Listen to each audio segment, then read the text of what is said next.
مشرق وسطی کی صورتحال بالخصوص ایران امریکہ تنازع کا تعلق ہے، تو میں سمجھتا ہوں اس کی ایک بڑی ہی خطرناک ڈائمینشن جو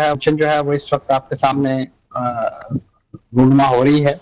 اور اس لحاظ سے خطرناک ہے کہ جو بڑی ایفرٹ کے بعد 4 ماہ کی جنگ کو کنٹین کیا گیا تھا، جو پاکستان کی ثالثی میں ایک 14 نکاتی مفاہمتی یادداشت جس پر اتفاق رائے ہوا تھا، تو اس کو جو روز اول سے ہی امریکہ جو ہے وہ وائلیٹ کرتا رہا ہے. خاص طور پہ جو لبنان سے متعلق اس کی فائر بندی کی شک تھی وہ وائلیٹ شو. پھر اسی طریقے سے آئے روز اس پورے جو مفاہمتی یادداشت کی مدت کے دوران جو ٹیکنیکل نوعیت کے مذاکرات شروع ہوئے تھے، ہر مرحلے پر ہی ڈونلڈ ٹرمپ صاحب جو ہیں وہ ایسے ہی دھمکیاں میز بیانات جس میں ایران کو اپنے موقف سے پیچھے ہٹنے کے لیے مجبور کرنے پر دھمکیاں اور انہیں صفحہ ہستی سے مٹانے کی باتیں وہ اعلانات کرتے ہیں. تو یہ بھی بنیادی طور پہ اس سیز فائر معاہدے اور اس مفاہمتی یادداشت میں جو طے شدہ امور ہے اس کی سب سے بڑی وائلیشن تھی. اور اس سے بڑھ کر ایران کے پارٹ پر جو اس میں کمزوری دیکھنے کو ملی ہے وہ آبائے ہرمز کے حوالے سے بہت زیادہ انہیں اس کی اہمیت کا اندازہ ہو چکا ہے، اور انہیں پتا ہے کہ وہ کس طریقے سے دنیا کی معیشت کو تہہ والا کر سکتے ہیں، اور بڑے بڑے عالمی کیپٹل جو ہیں وہ ان کی بات ماننے اور سننے پر تیار ہو جاتے ہیں. انہوں نے اس اپنے کنٹرول کو خاص طور پہ جو عبوری مدت میں بہت فری رکھنا تھا، جس میں آبی ٹریفک گزرنی تھی اور بحری جو نقل و حمل یہاں سے جاری ہونی تھی، تو اس کے حوالے سے وہ تھوڑا سا اوور ابسیشن کا شکار ہوا کہ جو متعین کردہ ان کا روٹ ہے اس کے علاوہ کوئی چیز یہاں سے نہ گزر سکے. کچھ ٹینکرز نے جو ترکی اور جو قطری اور سعودی پرچم بردار تھے کمرشل ٹینکر سے، انہوں نے ایران جو عمان والی سائڈ سے گزرنے کی کوشش کی، تو اس پر ایران نے انہیں وارننگ شاٹس دی، اس پر نشانہ بنایا. اس کے بعد یقیناً امریکہ تو آپ کو معلوم ہے کہ ان کا تو کام اسی نوعیت کے موقعوں کی تلاش میں ہوتا ہے کہ کوئی ایسی چیز نظر آئے جس کو بنیاد بنا کے وہ معاہدہ اس سے پیچھے ہٹ سکیں اور اس کو تاراج، اور وہی ہوا جس کا ڈر تھا. اچھا منصور جعفر صاحب، آپ سچویشن تو بتا رہے ہیں، لیکن ایک بہت ادھر امپورٹنٹ نقطہ میں آپ سے ڈسکس کرنا چاہ رہی ہوں. ایرانی پارلیمنٹ کی قومی سلامتی کمیٹی کے ترجمان ابراہیم رضائی کا جو بیان آیا ہے، اس کے بعد پارلیمنٹ پریشرائز کر رہی ہے مسعود پزیشکیان صاحب کو، پریزیڈنٹ کو، کہ آپ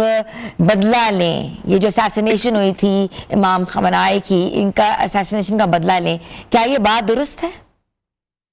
اس میں کوئی شک نہیں کہ نہ صرف ایوان بلکہ میدان یہ بھی بات یہی کی جا رہی ہے کہ اس وقت یعنی فیلڈ میں جو جنازے کے موقع پہ جس انداز سے آپ نے عوامی موڈ دیکھا کہ وہاں پہ مکے لہرائے گئے، سرخ پرچم لہرائے گئے، انقلاب کی باتیں ہوئی، اور سب سے بڑھ کر انتقام کی باتیں ہوئی. اور انتقام ایک مقبول نعرہ عام کے طور پہ اس پورے جنازے کے جلوس میں آپ کو ایران سے عراق تک ہر جگہ سنائی دیا. تو یہ وہ منظرنامہ تھا کہ ظاہر اس کی ریفلیکشن آپ کو بعد میں ایوان کے اندر دیکھنے کو ملی ہے. کل جو اجلاس ہوا ہے اس میں بھی اسی نوعیت کے انتقام کے نعرے جو ہیں وہ لگائے گئے ہیں. اب آپ نے اس انتقام کے نعروں کا جو تدفین کے موقع پہ لگے، آپ نے فوری اثر یہ دیکھا کہ ڈونلڈ ٹرمپ صاحب کو کسی نے ان کے کان میں یہ بات ڈال دی کہ آپ کو قتل کر دیا جائے گا، آپ کی جان لینی جائے گی، اور ایران اس پلان کے پیچھے ہوگا. اور بعد میں اسرائیل نے اپنی جسے کہنا چاہیے وہ نمک حلال کرنے کے لیے جس انداز سے ان کو فیور کرتے ہیں، تو انہوں نے ایک جعلی قسم کا ڈوزیئر انٹیلیجنس انفارمیشن پر مبنی بنا کر وہ ڈونلڈ ٹرمپ صاحب کے قدموں میں ڈال دیا کہ جناب یہ دیکھیے ایران آپ کے قتل کے منصوبے تیار کر رہے ہیں. تو اس کے بعد ڈونلڈ ٹرمپ صاحب نے اپنا جو غم و غصہ ہے وہ ان کا کئی گنا زیادہ بڑھ گیا، کیونکہ اب انہوں نے پھر فوری طور پہ یہ بیان دیا کہ مجھے اگر قتل کیا گیا تو میرے بعد جو ہے ایران کو جس بمباری کا نشانہ بنایا جائے گا وہ ایران نے آج تک نہیں دیکھی ہوتی. وہی جو ایک روایتی ان کی دھمکیاں اور اس نوعیت کی تاریخ اور جغرافیہ مٹانے کی باتیں، تو وہ بنیادی طور پہ اتنے زیادہ خوفزدہ ہیں کیونکہ آپ نے دیکھا کہ وہ جنازے کے وہ جلوس اور وہاں پہ لوگوں کی جو سوگ کی کیفیت کو دیکھ کر بھی بہت زیادہ حیران کن فیلنگ آئی کہ جس شخصیت کو میں سمجھتا ہے بڑے ناپسند ہو سکتی ہے ایران کے اندر، ان کی یاد میں اور ان کو یاد کر کے لوگ اس طریقے سے بلک بلک کر رو رہے ہیں. تو یہ وہ بنیادی طور پہ انٹیلیجنس رپورٹس ہیں جس کی بنا پہ ڈونلڈ ٹرمپ صاحب نے جو ہے اسرائیل کے کہنے پہ ایران پر حملہ کیا، اور آج انہیں انٹیلیجنس رپورٹ کو سینے سے لگا کے ایک بار پھر جو ہے وہ ایران کو دھمکیاں دے رہے ہیں کہ مجھے اگر قتل کر دیا گیا تو میں یہ کر دوں گا، میں وہ کر دوں گا. تو اب آپ کا ایسی دنیا کے رہنماؤں کے ساتھ واسطہ ہے کہ جو بالکل اپنی ذات سے آگے اور اپنی ناک سے آگے سوچنے کی صلاحیت نہیں رکھتے، اور اسی بنا پر انہوں نے دنیا کے کسی ملک کو نہ اس کی جمہوریت، نہ اس کی ٹیریٹوریل ساورینٹی، نہ اس کی جغرافیہ، اس کے کوئی احترام ان کے پاس نہیں ہے. یہی وجہ ہے کہ وہ ہزاروں میل دور بیٹھ کے یہ نعرے لگا رہے ہیں کہ آبنائے ہرمز کو ہم کنٹرول کریں گے, ہم وہاں سے 20% ٹیکس لگائیں گے. یعنی یہ وہ باتیں ہیں کہ جو وہ ایران کو کہہ رہے تھے کہ آپ کے پاس یہ حق نہیں ہے کہ آپ ٹیرف نہیں لگا سکتے, یہ فری واٹر وے ہے, یہاں سے لوگوں کو گزرنا ہے. پھر اپنی ہی اس بیان کا نگیٹ کرتے ہوئے کہتے ہیں کہ ہم ٹیکس لگائیں گے. جب دنیا بھر سے اس پر لان تان ہوئی اور اس کو ناممکن اور حصول بات کہا گیا, تو پھر اگلے ہی روز جو ہے اس بیان سے آپ نے واپسی اختیار کر لی. اب یہ ڈونلڈ ٹرمپ صاحب ہیں اور ان کے ساتھ دنیا اپنے امن کے اور اپنے جو فیوچر کے منصوبے بنا رہے ہیں. سب سے بڑھ کے تو افسوس ہوتا ہے ان عرب ملکوں پہ کہ جو انہیں اپنی سیکیورٹی کا ذمہ دے کر اصل میں غیر محفوظ ہوتے ہیں, کہ جب ان کی بیسز وہاں دوبارہ سے ری انسٹیٹ ہوئی ہیں تو آپ نے دیکھا کہ ایرانی امریکی حملوں کے جواب میں ایران نے انہیں نشانہ بنایا ہے, کیونکہ وہ براہ راست امریکہ کو تو کوئی ان کے پاس بین البراعظمی میزائل بالکل دیٹس ٹو فار, وہ ٹیریٹوریل ٹیریٹری سے بھی باہر ہے. بالکل ایسے کہہ رہے. اچھا, ایران کی جانب سے جو کویت میں امریکی تنصیبات کو نشانہ بنایا گیا ہے, تو آپ کیا سمجھتے ہیں اس خطے میں کیا اثرات مرتب ہو سکتے ہیں؟ ایک بار پھر گلف اسٹیٹ جو ہے وہ اسٹیک پہ آ گیا ہے. یہ اس میں کوئی شک نہیں کہ کویت, نہ صرف کویت, بحرین, تقریباً سعودی عرب کے علاوہ تمام کے تمام جو خلیجی ممالک ہیں اس میں اس بات اردن کو بھی شامل کر لیا گیا تھا, وہ ایران نے اس وقت ٹارگٹ کیے ہیں. لیکن میں سمجھتا ہوں افسوسناک پیش رفت دیکھنے کو ملی ہے, وہ عراق کے اندر جو کویت کا سفارت خانہ ہے اس کو بھی نشانہ بنایا گیا, وہاں جو قونصل خانہ ہے. تو یہ ایک میں سمجھتا ہوں بڑی منفی پیش رفت ہے, اگرچہ اس کی ایران نے ذمہ داری قبول نہیں کی, لیکن امریکہ اور ان کے اتحادی اور خاص طور پہ عراقی حکومت جو نئی نئی ابھی بنی ہے, اور کل ہی ان کے وزیر اعظم نے واشنگٹن میں ڈونلڈ ٹرمپ صاحب کے دربار میں حاضری دی ہے اور ان سے بڑی شاباش اور بڑے لمبے اقتدار کی دعائیں وصول کی ہیں. لیکن اس کے ساتھ ساتھ یہ خوشنودی بھی اور یہ نعرہ بھی وہاں سے سنا ہے کہ اب عراق کی تعمیر نو اور وہاں پہ جو تیل نکالنے کا کام ہے وہ امریکی کمپنیاں کریں گی. تو اس سے آپ کو اندازہ ہو جانا چاہیے کہ خطے کے حوالے سے امریکہ اور اسرائیل کیا عزائم ہے, کس طریقے سے وہ یہاں کے وسائل پر براہ راست قبضہ کرنا چاہتا ہے.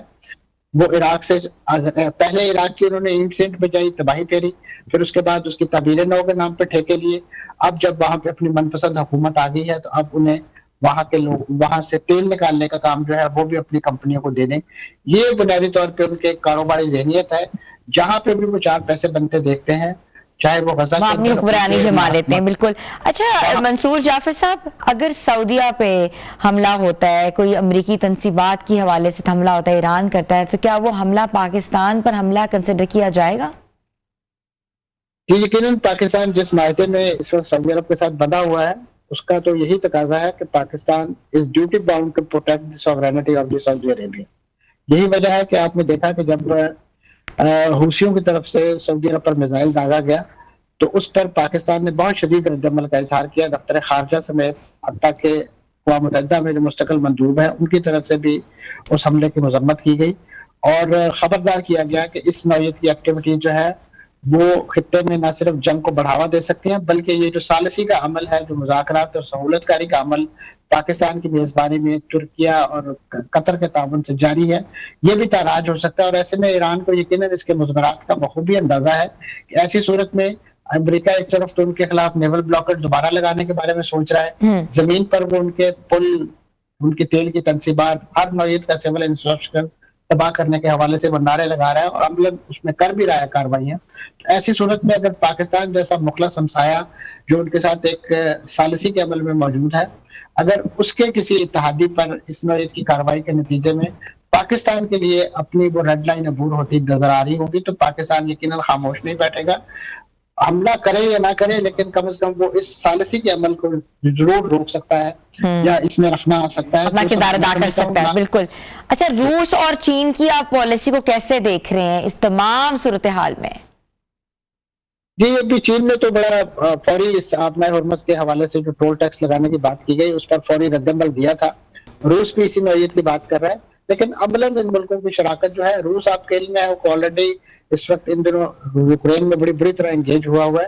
اور چین میں ظاہر ہے جب فوری طور پہ ٹیرف کی بات آئی تو انہوں نے, کیونکہ اس کے ذکر ان کے مفادات پر بھی پڑنی تھی, تو انہوں نے فوری طور پر اس پر رد عمل دیا. یہی وجہ ہے کہ ڈونلڈ ٹرمپ صاحب کو اگلے ہی دن جو ہے اپنے وہ 20% والا اعلان جو ہے واپس لینا پڑ گیا. لیکن میں سمجھتا ہوں کہ اس وقت اپنے معاشی مفادات سے آگے بڑھ کر بھی وہ خطے کے عوام کی اور خاص طور پہ ان لوگوں کی کہ جن کی زندگیاں کئی دہائیوں سے امریکی پالیسیوں کی وجہ سے اجیرن ہے,